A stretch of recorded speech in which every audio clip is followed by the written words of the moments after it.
దేవునికి స్తోత్రము, దేవదేవునికి వందనములు. ప్రభు అయినటువంటి యేసుక్రీస్తు నామంలో మీ అందరికీ శుభములు తెలియజేస్తున్నాను. ప్రియ సహోదరి సహోదరులారా, ఈ ఉదయకాల సమయంలో దేవుని యొక్క వాక్యం సెలవుస్తుంది. దేవతి దేవుడు మనందరూ కూడా కోరుకునేది ఆయన యొక్క చిత్తానుసారంగా ఆయన యొక్క మార్గంలో నడవాలి అన్న ఉద్దేశంతో. అంటే ఈ భూలోకంలో మనం చూసుకున్నట్లయితే తల్లి కానీ తండ్రి కానీ బిడ్డలో తల్లిదండ్రుల యొక్క మాట బిడ్డలు వినాలని ఎంతో ఆశ కలిగి ఉంటారు. ఈ దినాల్లో చూడండి, అనేక మంది బిడ్డలు తల్లిదండ్రుల యొక్క మాట వినకుండా వారి ఇష్టానుసారంగా జీవిస్తూ ఉంటారు.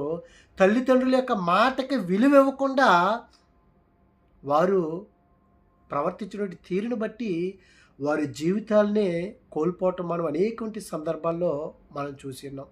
ప్రియ సోదరి సోదరా, కానీ ఆ దినాల్లో మనం చూసుకున్నట్లయితే ప్రభు అయినటువంటి యేసుక్రీస్తు వారు రాకముందు మాట్లాడినటువంటి అనేక మంది ప్రవక్తలు చూసుకున్నట్లయితే ప్రవక్తలందరూ, తరువాత కూడా అపోస్తులు కూడా దేవుడు ఏదైతే చెప్పి ఉన్నాడో, వారిని ఎందుకైతే పిలుచుకుని ఉన్నాడో దేవాతి దేవుడు, దేవునికి లోబడి దేవుని యొక్క మాటని వారు అనుసరించి వారి యొక్క జీవిత ప్రయాణంలో ప్రభువు కొరకు, దేవుని కొరకు, తండ్రి కొరకు, ఆయన చిత్తాన్ని నెరవేర్చడం కొరకు వారి జీవితాలను కూడా పణంగా పెట్టినటువంటి వారు అనేక మంది కలరని దేవుని యొక్క పరిశుద్ధాత్ముడు బైబిల్ గ్రంథంలో రాయించి ఉన్నాడు. వారి జీవితాలను ఇవ్వటమే కాదు, దేవుని కొరకు వారు అవమానపరచటమా, సిగ్గుపరచటమా ఏదైనా సరే వారు సిద్ధపాటు కలిగి ఉన్నారు. ఈ దినాల్లో ఎవరైనా సరే సంఘములో మనతో మాట్లాడకపోతే, సంఘములో మన గురించి ఏదైనా ఒక చిన్న మాట అంటే వారు సంఘాలు మానేస్తూ ఉంటారు. కానీ దేవాతి దేవుడు నిజంగా ప్రవక్తల్ని పిలుచుకుని, ఇదిగో మీరు వెళ్ళి ఇశ్రాయేలు ప్రజలతో మీరు మాట్లాడండి, ఇదిగో యూదా ప్రజలతో మాట్లాడండి, ఎవరితో వెళ్ళి మాట్లాడమని సరే, ఎంత దుర్మార్గులైనా సరే మనం కూడా సేవ ఎక్కడ చేస్తామండి?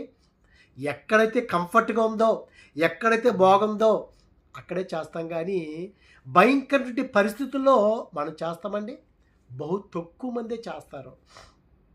భారతదేశంలో కావచ్చు, ఇంకా అనేకమంది దేశాల్లో కావచ్చు, అక్కడ కూడా అడుగు పెట్టలేము కూడాని. కానీ కొంతమంది వారు ప్రాణాలకు తెగించి మరీ దేవుని యొక్క పరిచర్య చేస్తున్నారంటే నిజంగా వారి యొక్క భక్తి కానీ, లేకపోతే దేవుని యొక్క ప్రణాళిక ప్రకారంగా వారు దేవుని కొరకు ప్రయాసపడుతున్నారంటే నిజంగా వారిని చూసి మనం నేర్చుకోవాలి. కానీ అనేక మంది వారికి కంఫర్ట్లో చూసుకొని ఆ కంఫర్ట్ జోన్లోనే పరిచర్య చేస్తూ ఉంటున్నాం. కానీ నిజంగా మనము ఎక్కడైతే సువార్త లేదో అక్కడికి వెళ్ళి చేస్తున్నామండి? ఉన్న చోటే సంఘాలు, లేని చోటకి వెళ్తున్నామా? అసలు ఆ దరిదాపుల్లోకి మనం వెళ్ళాం. కానీ ప్రియ సోదరి సోదరులారా, ఈ ఉదయకాల సమయంలో మనం దేవుని యొక్క వాక్యం చూసుకున్నట్లయితే దేవుడు అనేక మంది ప్రవక్తల్ని పిలుచుకున్నాడు. ఆమోసు గారు కూడా చూసుకున్నట్లయితే యోధా 2 గోత్రాల్లో నుంచి పైన 10 గోత్రాల్లోకి వెళ్ళి దేవుడు మాట్లాడమంటే ఆమోసు గారు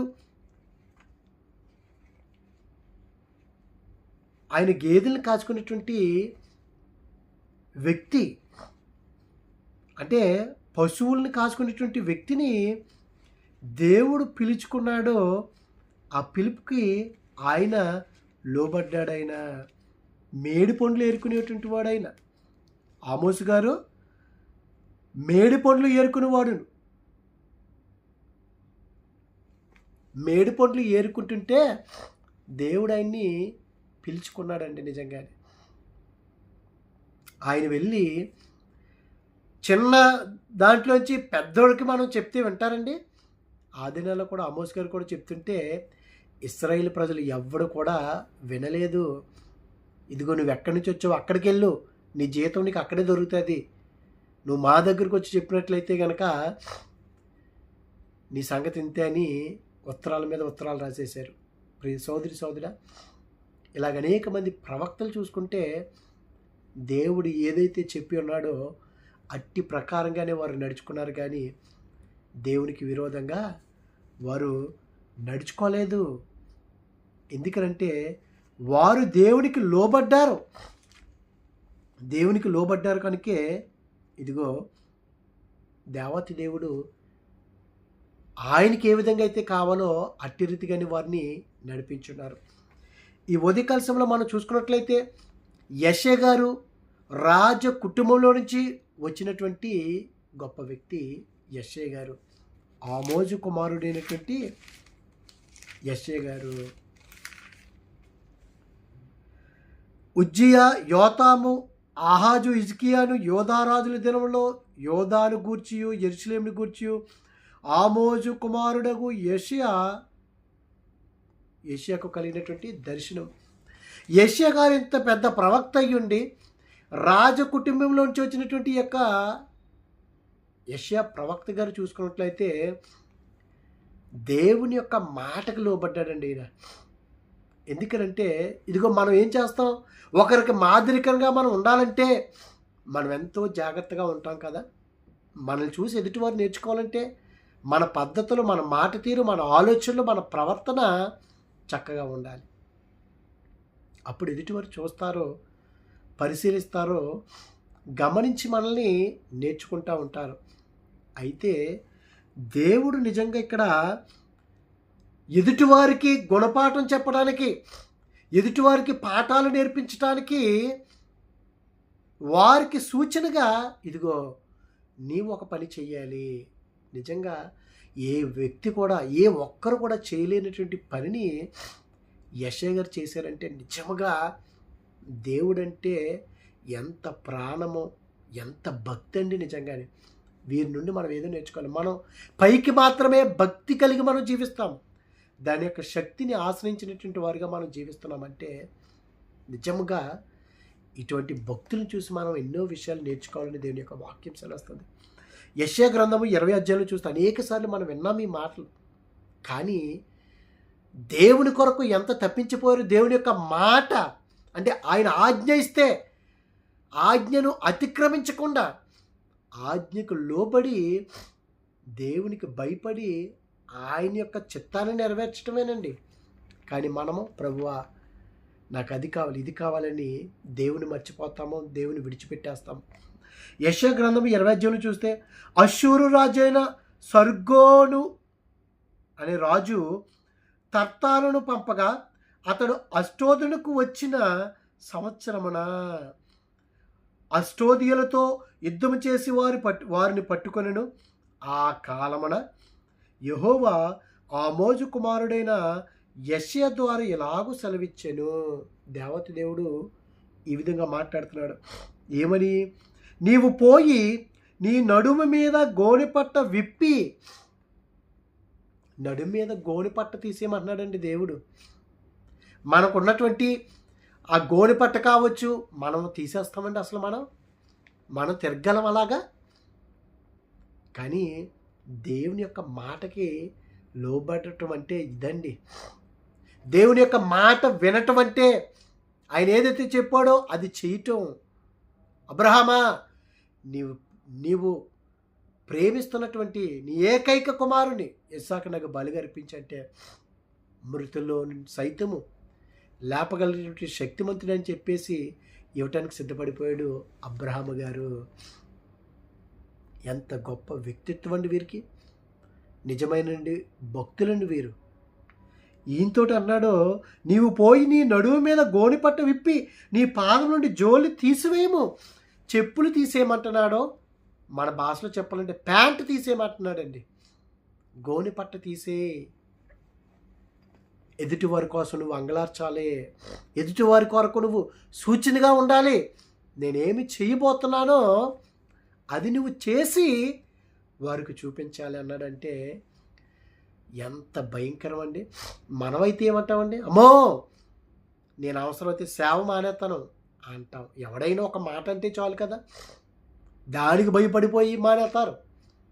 మనం ఎవరికి భయపడవసరం లేదండి. తప్పు చేస్తే భయపడాలి, కానీ దేవునికి తప్ప మరి ఇంకెవరికి మనం భయపడవసరం లేదు. అందరినీ ప్రేమగా ఐక్యంగా మనం ఉండాలి తప్ప దేనికి భయపడాలి మనం? దేవుని యొక్క వాక్యం సెలవుస్తుంది ఇక్కడ, నీవు నీ నడుము మీద ఉన్నటువంటి గోనిపట్టను విప్పి నీ పాదములు జోలు తీసివేయము. అతడు అలాగు చేసి దిగంబరి అయి జోలు లేకయే నడుచుచుండగా. 3 సంవత్సరములండి చెప్పులు లేకుండా దిగంబరత్వం అన్నాడు కదండి దేవుడు ఇక్కడ. అంటే ఒంటి మీద బట్టలు లేకుండా, అమ్మో, ఒంటి మీద బట్టలు లేకుండా మనం అసలు తిరగలమండి?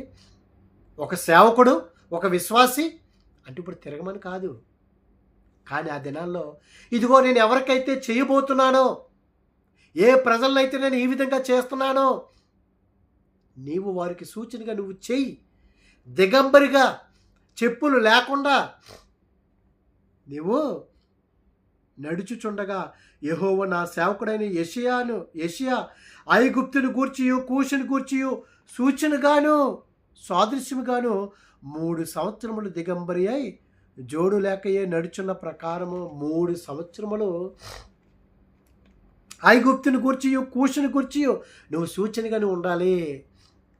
3 సంవత్సరాలు రాజు కుటుంబకుడు, ఒక గొప్ప ప్రవక్త 3 సంవత్సరములు చెప్పులు లేకుండాను బట్టలు లేకుండా తిరుగుతున్నాడండి. ఇదిగో నా ప్రజలారా, మీరు కూడా ఇలాగ అయిపోతారు అని దేవుడు చెప్తే చేశాడంటే వీరు ముందు మనం ఏ పార్టీ వారు అండి? మనం నటించేటువంటి క్రైస్తవులు అండి, మనం నిజమైనటువంటి భక్తులు అండి. సేవకుడు చూస్తాడని కానుకలు పేర్లు రాసి వేస్తాం, మరి ఎవడెవడో చూస్తాడని చెప్పేసి మనం చేస్తూ ఉంటామండి. మనం భక్తి పైకి భక్తి అండి మనది. ప్రియ సోదరి సోదరులారా, దేవుని యొక్క వాక్యం చదువుతుంది హృదయపూర్వకంగానండి. దేవుని యొక్క మాటకి లోబడితే, వాక్యాన్ని అనుసరించి నడుచుకుంటేనండి మనం ఎవరిని మెప్పించవసరం లేదు, ఎవరి యొక్క మెప్పు పొందుకోవసరం లేదు. మనం ఎవరి కోసం అండి మెప్పు పొందుకుంటానికి, ఎవరిని పొగడటానికండి మనం చేసేది? దేవుడు మనల్ని సమస్తమును చూస్తున్నాడండి. యెషయా గారు 3 సంవత్సరములు ఇదిగో ఐగుప్తుకినుకును కూషునకును గూర్చి సూచనగాను సాదృశ్యంగాను 3 సంవత్సరములు దిగంబరి అయి జోడు లేక నడుచున్న ప్రకారము ఇంకొక ప్రవక్తని మలాన్ని తినమన్నాడు. ఇంకొక ప్రవక్తని, హోషేయ ప్రవక్తని ఇదిగో వేశ్యని వివాహం చేసుకోమన్నాడు. అమ్మో, ఎంత భయంకరం అండి! దేవుడు మనల్ని అట్టి రీతిగా ఇప్పుడు చేయమంటలేదు కదండి. ప్రజెంట్ నువ్వు వెళ్ళి బట్టలు ఇప్పుగా నువ్వు తిరుగు, లేకపోతే నువ్వు మలాని తిను, నువ్వు వ్యభిచారిని వివాహమాడు, ఇవేమి చెప్పట్లేదు. నీ పొరుగువాని ప్రేమించు, ఇదిగో నీ శత్రువుని ప్రేమించు, ఎవడైనా ఆపదలో ఉంటే సహాయం చెయ్యి, ఒకడిని ఆదరించు. ఒకడు జన్మదినమ కంటే ఒకడు మరణదినమ మేలు అంటున్నాడు, వాడిని ఆదరించి వెళ్ళి అంటే ఎంతసేపు అసూయ, పాపాన్ని అసహించుకో, పాపిని ప్రేమించు, వాడికి బుద్ధి చెప్పు, సక్రమంటి మార్గంలో నడిపించు అంటే మనం ఇవి చేయలేకపోతున్నామండి. ఇవి అసలు ఇవైతే మనం చేయగలమండి? ఎంత భయంకరం! అమ్మో, తలుచుకుంటేనే భయంకరం కదండి. ఇలాంటి పనులు దేవుని కొరకు వారి జీవితాలను అర్పించారంటే వీరండి నిజమైన సేవకులు, నిజమైన ప్రవక్తలు. ఈ దినాన మనం ఏ విధంగా జీవిస్తున్నాం? దేవుని యొక్క మాటకి లోబడుతున్నామా? 3 సంవత్సరములు దిగంబరిగా ఉన్నాడు. అష్షూరు రాజు చెరపట్టబడిన ఐగుప్తీలను, తమ దేశము నుండి కొనుపోబడిన కూషీలను, పెన్నలను, పెద్దలను దిగంబరులుగాను చెప్పులు లేనివారుగాను పట్టుకొని పోవును. ఇదిగో కూషీలారా, ఐగుప్తీలారా, మీరు ఇలాగ చెప్పులు లేకుండా ఉంటారు, మీరు ఇదిగో దిగంబరులు అయిపోతారు. దిగంబరులుగాను చెప్పులు లేనివారుగాను పట్టుకొని పోవును. ఐగుప్తులకు అవమానం కలిగినట్లు పిరుల మీద వస్త్రములను ఆయన తీసివేసి వారిని కొనిపోవును.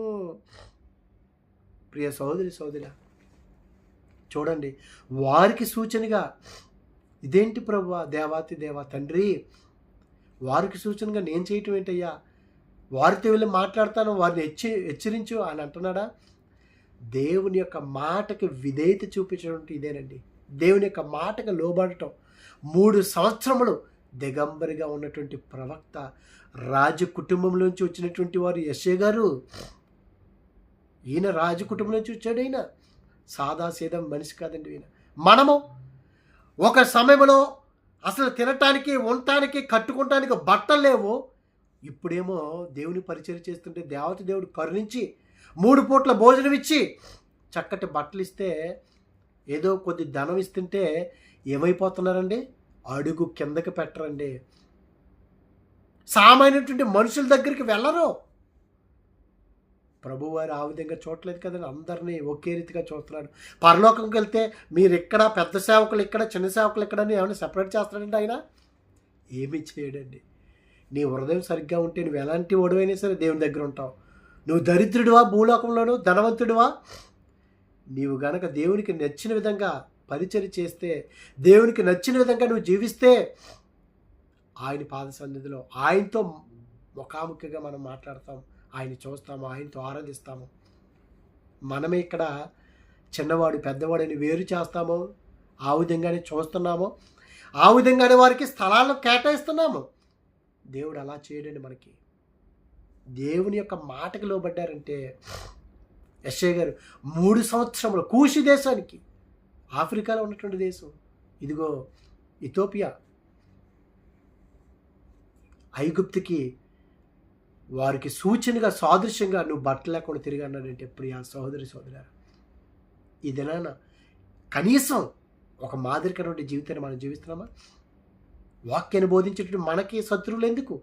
మనం ఎందుకు ఒకరి మీద విరోధంగా మనం జీవించటం? అందరినీ కూడా ప్రేమగా శత్రువులను ప్రేమించమన్నాడు, ఒకరికి సాయం చేయమన్నాడు దేవుడు. ప్రియ సోదరి సోదరుడే, ఈ దినాన మనం ఏ విధంగా జీవిస్తున్నామో, ఒక ప్రవక్తే దేవునితోటి మాట్లాడేటువంటి వ్యక్తే మనం ఎంతండి? ఆఫ్టర్ ఆల్ మనం ఎవరితోటి మాట్లాడట్లేదు, దేవుడు అంతకంటే మాట్లాడట్లేదు. పాపం భయంకరంగా పెరిగిపోయింది. ఆ దినాల్లో కూడా, న్యాయాధిపతి దినాల్లో కూడా, ఏలి గారి కాలంలో కూడా దేవుడు వారితో మాట్లాడట్లేదు, సమూయేలు గారితోటే మాట్లాడాడంటే ఎంత భయంకరమైన భ్రష్టత్వంలోకి దేవుని యొక్క ప్రభావం పోయింది కదండి. ప్రియ సోదరి సోదర, యెషయా గారు గొప్ప ప్రవక్త అయ్యండి. దేవుని యొక్క మాటకి లోబడ్డాడంటే 3 సంవత్సరములు దిగంబరిగా ఉన్నాడు, చెప్పులు లేకుండా ఉన్నాడు. ఎంత గొప్ప సమర్పణ అండి. అటువంటి సమర్పణ మనకు కూడా ఉంటే దేవుడు బహుగా ఆస్వాదిస్తాడు. అటువంటి కృప దేవుడు మనందరికీ అనుగ్రహించునుగాక. ఆమేన్. పరిశుద్ధుడా, ప్రేమగల తండ్రి, మహిమగల దేవానికి స్తోత్రాలు ప్రభా. ఇదిగో దేవా, నీ జీవ గ్రంథంలో ప్రభా అనేక మందిని అనేక రీతులుగా ప్రభా నీ కొరకు జీవించారయ్యా. నీ సేవలో, పరిచర్లో సమర్పణ కలిగిన తండ్రి, వారిని అర్పించుకున్నారయ్యా. అయ్యో, ఒకరు దిగంబరిగా జీవించారయ్యా, మరొకరు వేశ్యని వివాహం చేసుకున్నారయ్యా, మరొకరు మలాని తిన్నారయ్యా. అయ్యో, ఇంకా అనేక రకాలుగా నీ కొరకు ప్రభువా తండ్రి, మేము ప్రభువా నీ మనసును ఎరిగి, నీ మనసును ఆనుకొని మేము కూడా నీకిస్తుంటే బిడ్డలుగా మమ్మల్ని జీవింపచేయమని దేవా, నీ చిత్తానుసారం మమ్మల్ని నడిపించి, ఇదిగో దేవా, నీ ఆజ్ఞలను ప్రభు మేము పాటించడానికి మాకు సహాయం దయచేయమని క్రీస్తు నామమున అడిగినాం పరమ తండ్రి. Amen, amen. God bless you all. దేవుడు మిమ్మల్ని, మీ కుటుంబాన్ని దేవుడు దీవించి ఆస్తించును గాక. ఆమేన్.